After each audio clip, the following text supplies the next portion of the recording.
Hey everyone, my name is DeAngelo Murillo, and I am here at Anime Expo 2022 with one of the world's greatest cosplayers who ever existed, Yayahan. How are you doing? Hi, I'm doing really good. Yes, it's day one of Anime Expo. I was judging the masquerade, and I'm really excited for the convention to be back. I know, yeah, it's amazing. For anyone out there who doesn't know who you are, could you please take a moment to introduce yourself and like all the wonderful things that you do? Of course, I'm Yayahan. I'm a cosplayer, an author, and a designer. And I grew up being an anime fan, and my first convention was actually Anime Expo in 1999. And so I've been in this community for a long time. I feel very lucky that I discovered cosplay at a young age, and I was able to grow up in the con and cosplay community. So I have been, I guess, a career cosplayer since 2005, which is about 10 years earlier than the industry of cosplay, sprung up. But it's been great. I've done basically everything that you can do within cosplay, from commissions to convention appearances to, panelist, judge, host. So you're on fabric in Joann's as well, Yeah, I design fabrics, trims, EVA foam and such for mass retail, for Joann Fabrics, patterns from a call pattern company. Yeah. I'm just very grateful to still have a place in this community after 22 years. Yeah. So, yeah. That's incredible. So you've had a lot of victories over the years and everything. But one thing I want to ask is what is your origin story? How did you get into becoming an artist and being a designer and all that sort of stuff? Did you know from the start that this is what you wanted, or did you just end up stumbling upon it? I did not know that's what was going to happen. Yeah. Absolutely not. It's like when I got into cosplay, you couldn't even consider it a niche. It was the subculture of a subculture. It was micro in size. And so it was we couldn't even dream about it. To ever make money with cosplay, it was not something you could even think about. But as the community grew, there were just more, I think it's just one thing led to the other. So it's enough people saw me with costumes that they liked, and they were like, can you make me one?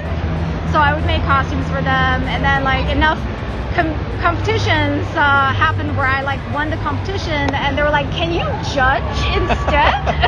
And so it was I just kind of grassroots kept going to conventions, and I sort of just loved the environment and wanted to do everything I could to go to more cons. That's really my catalyst is I just kept wanting to go to more cons and find reasons to go to more cons, and I did that for 10 some years before it became truly a job. So then I was on Heroes of Cosplay, which was the first cosplay show on network TV, and after that is when I got the opportunities to design for McCall's and for Cosplay Fabrics. They found me kind of through the TV show. So it truly has been just one thing. Leading to that. That's amazing. And and once again, you've had a lot of success over all the years that you've been an artist and everything like that. And that's wonderful, and we love to see that. But I also know that there are times that they weren't so successful. There were the L's. Now, a good friend of mine says that L's no longer stand for losses; they stand for lessons. So what would you say is one of the biggest lessons that you've learned in your career, whether it be a situation where you had you were on the ball, you had everything going, and it just didn't work out, or a situation where maybe you were a little bit overconfident, and then you're all right, that was my bad, I really need to take this more seriously. Can you remember one of the L's over your career that really stands out to you and made you grow? I remember many L's, and I've always been the believer that you learn from mistakes, and you should really cherish the negative experiences that you have. It's we tend to kind of we tend to not talk about any negative experiences. We only want to focus on the good, and I really think people need to sit and understand and learn from mistakes or losses, like you said. So for me, a big lesson learned was to advocate for myself and not let people take advantage of me. It is something that is really ongoing. It's you don't reach a point, even after 20 years, where everyone knows your value and you no longer have to fight for it. Yeah. Like, you always will come up again and again in situations where people don't quite understand your value, don't quite understand how working with you, will be like me doing an event appearance means certain things, like I need to be able to bring luggage for my costumes, and I need to have time to get ready. I can't just throw on a jeans and a t-shirt and be out on the floor at 9 in the morning. It's like I don't have any events until 11, so that I have like a few hours in the morning to get dressed, and that's something you have to constantly explain to people again and again. So I think just learning that that's just a part of the business and the part of this lifestyle. And then to get everything in writing. Get everything in writing and just, be really meticulous about the logistics so that when you're at the convention, you can have fun. Or when you're doing a project, there are no questions left unanswered. That's good. That's really good. That's so wise. That's so good. So, as content creators, a lot, and artists and everything like that, like creating art is beautiful, but it also can be very emotionally, physically exhausting and everything. So, one of the biggest threats to like any sort of creative is the threat of burnout and everything. So, over the years, how do you, when it comes to that situation where you're working, and you know that burnout is on the horizon, what do you do for self-care to make sure that you take care of yourself?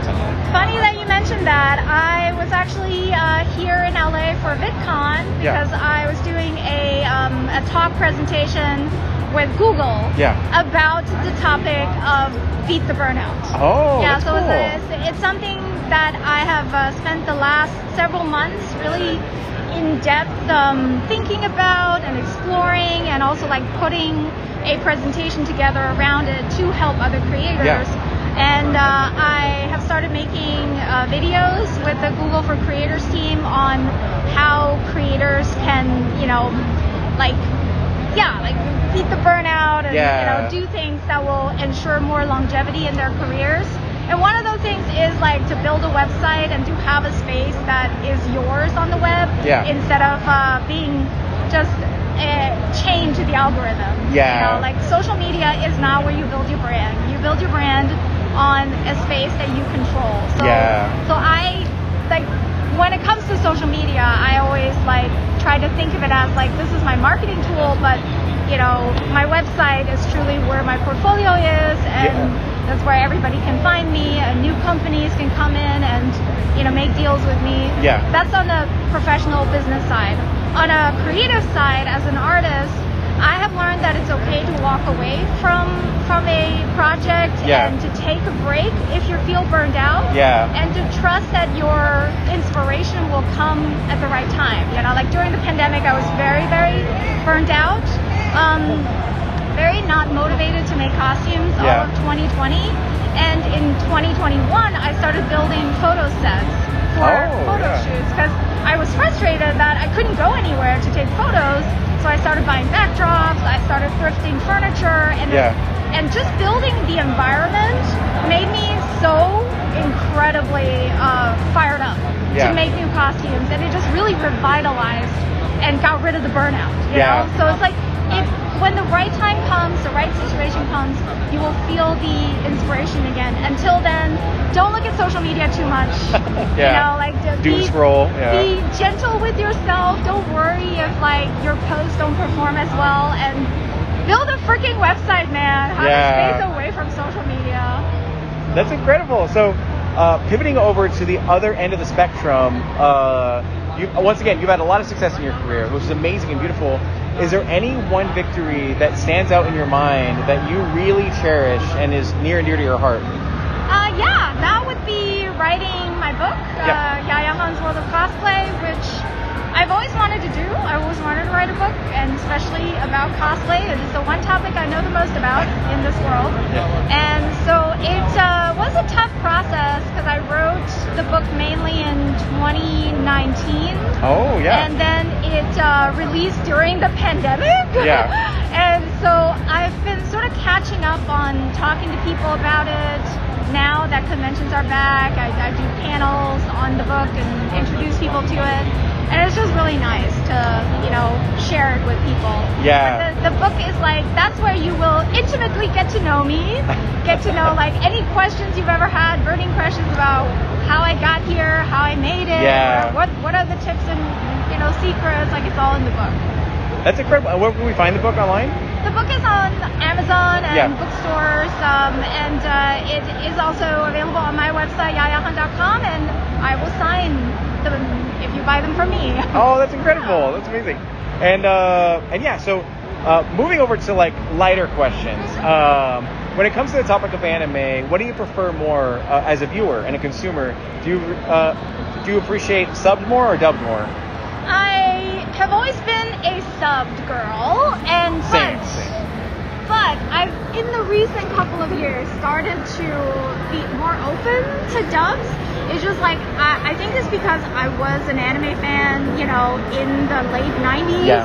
Like that's all you had were subs, and so you're used to reading subtitles, and you're used to consuming the media in its original language with its original intentions. And with dubs, I like putting them on when I'm working, like if I'm, you know, editing photos or I'm sewing, then I'll put dub on. But like it's not the same. Yeah, exactly, right? Yeah. That's incredible. And then out of all the anime you watch, who would you say is your either husbando or waifu that you? Too many husbandos and too many waifus. Yeah. Absolutely, 100%. Yeah, you can't make me pick one. No way, no way. There you go, perfect.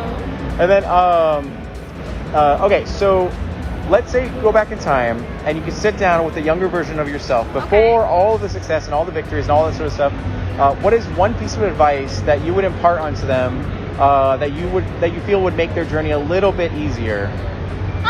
Don't be so hard on yourself. There's a lot more coming. Yeah. I think just would want my younger self to be patient and to not like be so, how do you know, like not put too how do I say, I don't want to be hard on my younger self. Yeah. But I think I used to be very kind of like, if this doesn't work, it's all over.